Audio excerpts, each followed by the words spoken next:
Assam job আপডেটছে আপোনালোকৰ বাবে এনেকুৱা জব আপডেটছ লৈ আহিছে যাতে সকলোৱে এপ্লাই কৰিব পাৰে। আপুনি অসমৰ যিকোনো অঞ্চল বা যিকোনো জিলাৰ পৰা আপুনি আবেদন কৰিব পাৰিব। কোনো ধৰণৰ এপ্লিকেশ্যন ফি দিব নালাগে, বিনামূলীয়াকৈ ফৰ্ম ফিল আপ কৰিব পাৰিব।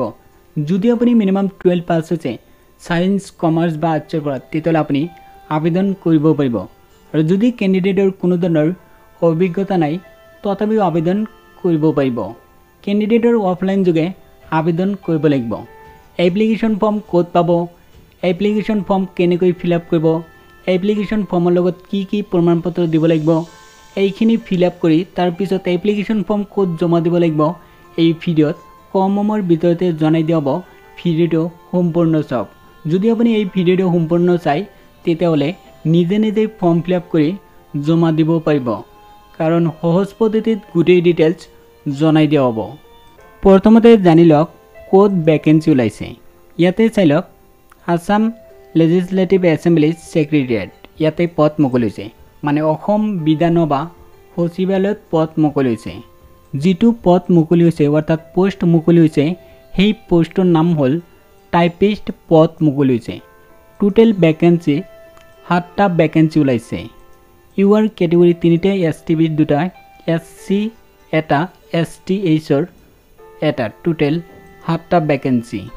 ইউআৰ মানে হ'ল আনৰিজাৰ্ভ কেটেগৰী। আনৰিজাৰ্ভ কেটেগৰীত সকলো কেটেগৰীৰ কেণ্ডিডেট ফৰ্ম ফিল আপ কৰিব পাৰিব।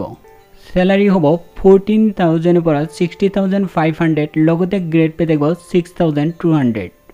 এতিয়া জানি লওক কি পাছ হ'লে ফৰ্ম ফিল আপ কৰিব পাৰিব। 12 পাছ হ'লেই হ'ল, HS পাছ হ'লেই হ'ল, ইয়াতে উল্লেখ কৰিছে। যদি কেণ্ডিডেট HS পাছ হৈছে সায়েন্স কমাৰ্চ বা আৰ্টছৰ পৰা এপ্লাই কৰিব পাৰিব। লগতে মিনিমাম 6 মাহৰ কম্পিউটাৰ ডিপ্ল'মা চাৰ্টিফিকেট থাকিব লাগিব, ইয়াত উল্লেখ কৰিছে। যদি HS পাছ হৈছে আৰু যদি কম্পিউটাৰ চাৰ্টিফিকেট নাই তেতিয়াহ'লে আবেদন কৰিব নোৱাৰিব, ফৰ্ম ফিল আপ কৰিব নোৱাৰিব। তাৰপিছত ইয়াতে উল্লেখ কৰিছে কেণ্ডিডেটৰ নলেজ থাকিব লাগিব DTB, ইংলিছ আৰু এছামিছৰ মানে DTB জনা হ'ব লাগিব, তেতিয়াহে আবেদন কৰিব পাৰিব। তাৰপিছত ইয়াতে উল্লেখ কৰিছে বয়স হ'ব লাগিব 21ৰ পৰা 40ৰ ভিতৰত হ'ব লাগিব, ইয়াত উল্লেখ কৰিছে। তাৰপিছত ইয়াতে উল্লেখ কৰিছে এজ ৰিলেক্সেশ্যন পাব যিসকল কেণ্ডিডেট OBC MOBC হ'ব সেইসকল কেণ্ডিডেট 3 বছৰ ৰিলেক্সেশ্যন পাব। 43 ইয়াৰ্ছলৈকে আবেদন কৰিব পাৰিব OBC MOBCৰ কেটেগৰী কেণ্ডিডেট। আৰু যিসকল কেণ্ডিডেট SC STP STH হয় সেইসকল কেণ্ডিডেট 5 বছৰ ৰিলেক্সেশ্যন পাব। 45 ইয়াৰ্ছলৈ ফৰ্ম ফিল আপ কৰিব পাৰিব, ইয়াত উল্লেখ কৰিছে। চিলেকশ্যন প্ৰচেছ হ'ব কম্পিউটাৰ প্ৰেক্টিকেল টেষ্ট হ'ব, ইয়াতে উল্লেখ কৰিছে। যেতিয়া কম্পিউটাৰ প্ৰেক্টিকেল টেষ্ট হ'ব তেতিয়া কেণ্ডিডেটক এছামিছ লেংগুৱেজত টাইপিং কৰিব দিব।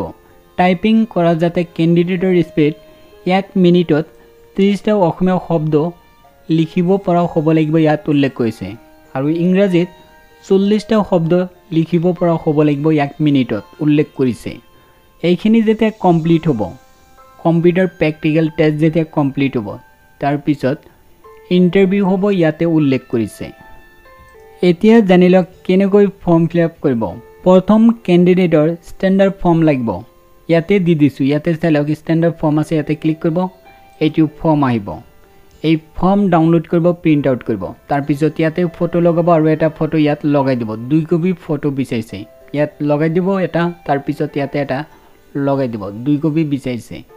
তাৰপিছত ইয়াতে কৈছে যে কেণ্ডিডেট যিমান ডকুমেণ্টছ দিব জেৰক্স কৰি সেইখিনি জেৰক্স কৰি চহী কৰিব লাগিব, নিজৰ চেল্ফ এটেষ্টেড, ইয়াতে উল্লেখ কৰিছে। ইয়াতে চাই লওক কি কি প্ৰমাণপত্ৰ দিব লাগিব। জন্মৰ প্ৰমাণপত্ৰ বিচাৰিছে, মেট্ৰিক পাছৰ এডমিট কাৰ্ড দিলেও হ'ব বা জন্মৰ চাৰ্টিফিকেট দিলেই হ'ব। এইবিলাক জেৰক্স কৰিব লাগিব। জেৰক্স কৰি সেই জেৰক্সৰ ওপৰত আকৌ নিজৰ চহী দিব লাগিব। ইয়াতে চাই লওক 2 কপি ফটো বিচাৰিছে। এই ফৰ্মত এখন লগাব, তাৰপিছত এইটো ছাইডত এটা লগাই দিব। 2 কপি বিচাৰিছে। তাৰপিছত চাই লওক চেল্ফ এড্ৰেছ এনভেলপ, যিটো আমি খাম বুলি কওঁ, সেই খামৰ চাইজ হ'ব লাগিব 22 × 10 চেণ্টিমিটাৰ হ'ব লাগিব, ইয়াতে উল্লেখ কৰিছে। লগতে 6 টকাৰ ডাক টিকট দিব লাগিব, ইয়াতে উল্লেখ কৰিছে। প্ৰথমতে এই ফৰ্ম ফিল আপ কৰিব লাগিব। ফিল আপ কৰি এইখিনি ডকুমেণ্টছ জেৰক্স কৰিব।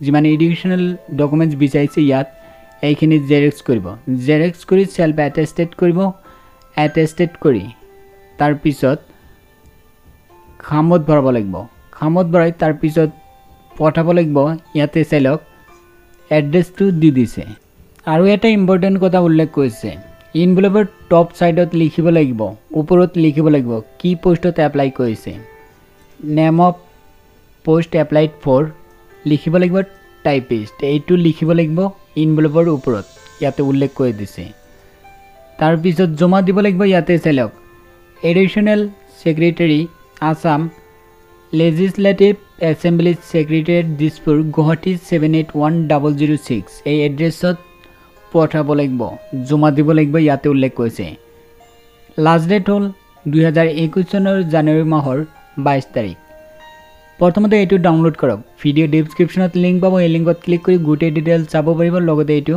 ডাউনলোড কৰিব ফটো লগাব 2 কপি ফটো বিচাৰিছে ইয়াতে লিখিব টু দা কৈছে ইয়াতে লিখিব লাগিব এইখিনি লিখিব লাগিব additional secretariat Assam legislative assembly secretariat Dispur Guwahati 781006 এইখিনি ইয়াতে লিখিব ইয়াতে চাইলক তাৰ পিছত নেম অফ দা পোষ্ট কি পোষ্টত এপ্লাই কৰিব টাইপিষ্ট ইয়াতে লিখিব তাৰ পিছত ডিপাৰ্টমেণ্ট বা অফিচৰ নাম লিখিব দিছে অফিচৰ নাম হ'ল আসাম লেজিসলেটিভ এসেম্বলি সেক্ৰেটাৰিয়েট এইটো লিখিব ইয়াতে তাৰ পিছত ইয়াতে চাইলক ব্লক লেটাৰত নাম লিখিব লাগিব ক্যান্ডিডেটৰ তাৰ পিছত প্ৰেজেন্ট এড্ৰেছত গাঁও বা টাউনৰ নাম পোষ্ট অফিচ পিয়াস ডিস্ট্ৰিক্ট পিন কোড এইখিনি ডিটেইলছ দিব তাৰ পিছত পাৰ্মানেন্ট এড্ৰেছ আগৰ পৰা ক'ত থাকি আছে সেইটো দিব তাৰ পিছত 4 নম্বৰত দেউতাকৰ নাম আৰু দেউতাকৰ এড্ৰেছ লিখিব লাগিব আৰু ইয়াতে কৈছে যে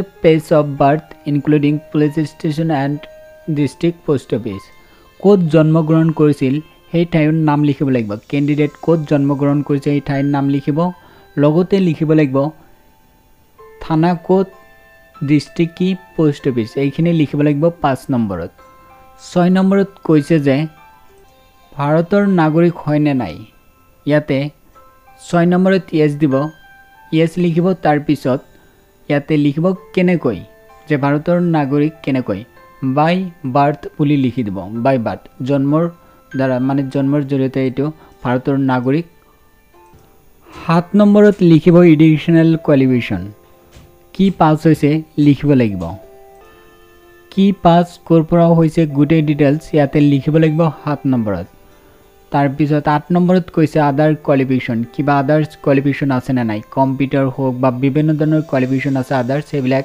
8 নম্বৰত লিখিব কমিউনিটি কি হয় ইয়াতে লিখিব লাগিব মানে জাতি কি হয় ধৰ্ম কি হয় ইয়াতে লিখিব জাতি যেটো হয় এটো লিখিব 9 নম্বৰত আৰু যদি এসসি এসটি হয় তেতিয়ালে ইয়াতে লিখিব শিডিউল কাষ্ট বা শিডিউল ট্ৰাইব লিখি দিব 11 নম্বৰত লিখিব বৰ্তমানৰ জীৱিকা কি বৃত্তি কি যদি কিবা আছে কৰি আছে ইয়েস লিখিব কি কৰি আছে লিখি দিব 11 নম্বৰত যদি কৰা নাই ন দিব তাৰ পিছত ইয়াতে কৈছে যে আগতে কিবা 12 নম্বৰত কৈছে যে আগতে কিবা এপয়েন্টমেন্ট হৈছিল নেকি যদি হৈছিল কিহত হৈছিল লিখিব লাগিব যদি এপয়েন্টমেন্ট হোৱা নাই তেতিয়ালে 12 নম্বৰত ন লিখিব 13 নম্বৰত কৈছে যে অসম চৰকাৰৰ কিবা আপুনি টেম্পৰেৰী জব বা কিবা কৰিছে নেকি ইয়াতে উল্লেখ কৰিছে যদি ইয়েস দিয়ে তেতিয়ালে কি কৰিছে লিখিব লাগিব 14 নম্বৰত কৈছে যে এনসিসি ক্যাডেট হয় নে নাই হোম গাৰ্ড বা কিবা হয় নে নাই